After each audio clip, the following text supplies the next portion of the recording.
Conditional கிளாஸில் இன்றைக்கி first conditional நம்ம எப்போ யூஸ் பண்ணுறதுன்றதை பார்க்கலாம். கண்டிஷனல் கிளாஸஸ் அப்படின்றது நம்ம இஃப் கிளாஸை தான் கண்டிஷனல் கிளாஸ் அப்படின்னு சொல்கிறோம். இந்த கண்டிஷனல் கிளாஸஸ் எல்லாமுமே நம்ம ஒவ்வொரு சுச்சுவேஷன்லேயும் நம்ம யூஸ் பண்ணக்கூடியது. ஒவ்வொரு சுச்சுவேஷனுக்கு ஏற்ற மாதிரி நம்ம இந்த கண்டிஷனல் கிளாஸ் நம்ம யூஸ் பண்ணுவோம். Zero conditional, first conditional, second conditional, third conditional, unmixed conditional.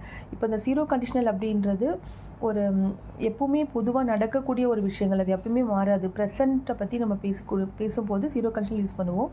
தென் இப்போ இந்த ஃபர்ஸ்ட் கண்டிஷனல் அப்படின்றது நம்ம எப்போ யூஸ் பண்ணுவோம் அப்படின்னா ஃப்யூச்சரை பற்றி பேசும்போது, தென் ஒரு பாசிபிலிட்டி, ஒரு கண்டிப்பாக ஒரு விஷயம் நடக்கும் அப்படின்னும் போது அப்போது நம்ம ஃபர்ஸ்ட் கண்டிஷனல் நம்ம யூஸ் பண்ணுவோம். ஒரு ஸ்பெசிஃபிக்கான ஒரு சுச்சுவேஷனில் இந்த ஃபர்ஸ்ட் கண்டிஷனல் யூஸ் பண்ணுவோம். இதுக்கு நம்ம எப்படி யூஸ் பண்ணுவோம் அப்படின்னா, அதோட பேட்டர்ன் பார்த்தீங்கன்னா, இந்த கண்டிஷன் கிளாஸில் ஈஃப்க்கு அப்புறம் ப்ரெசன்ட் சிம்பிள் இருக்கும். தென் மெயின் கிளாஸில் ஃப்யூச்சர் சிம்பிள் வில் இல்லைனா நெகட்டிவ் வேர்ப் ஓன்ட் யூஸ் பண்ணிவிட்டு base form of the verb நம்ம யூஸ் பண்ணுவோம்.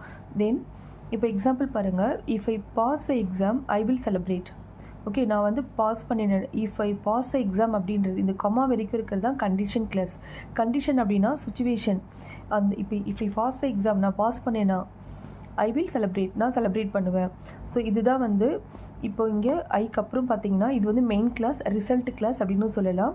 இது இன்டிபெண்டன்ட் கிளாஸ், இது dependent class.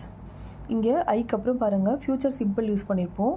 Then base form of the verb இருக்கும். ஸோ இதுவே நம்ம இந்த மெயின் கிளாஸை இனிஷியலில் கொண்டு வரும்போது நம்ம இங்கே கமா யூஸ் பண்ண தேவையில்லை. I will celebrate if I pass the exam அப்படி சொன்னால் போதும்.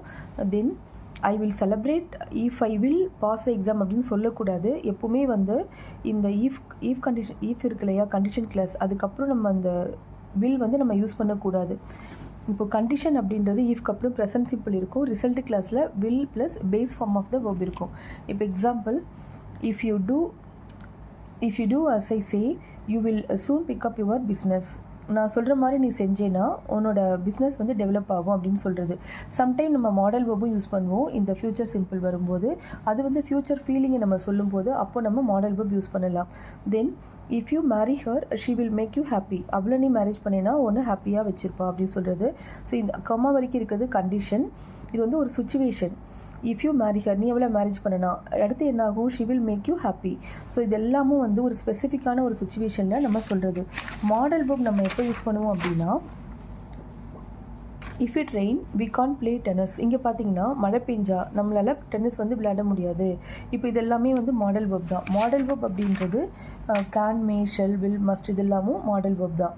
ஸோ இந்த மாடல் வேர்பும் நம்ம ஃபர்ஸ்ட் கண்டிஷனலில் நம்ம யூஸ் பண்ணுவோம். Then if it rain we must postpone our games. இங்கே பார்த்தீங்கன்னா மஸ்ட்ன்ற அந்த மாடல் வேர்ப் யூஸ் பண்ணியிருக்கோம்.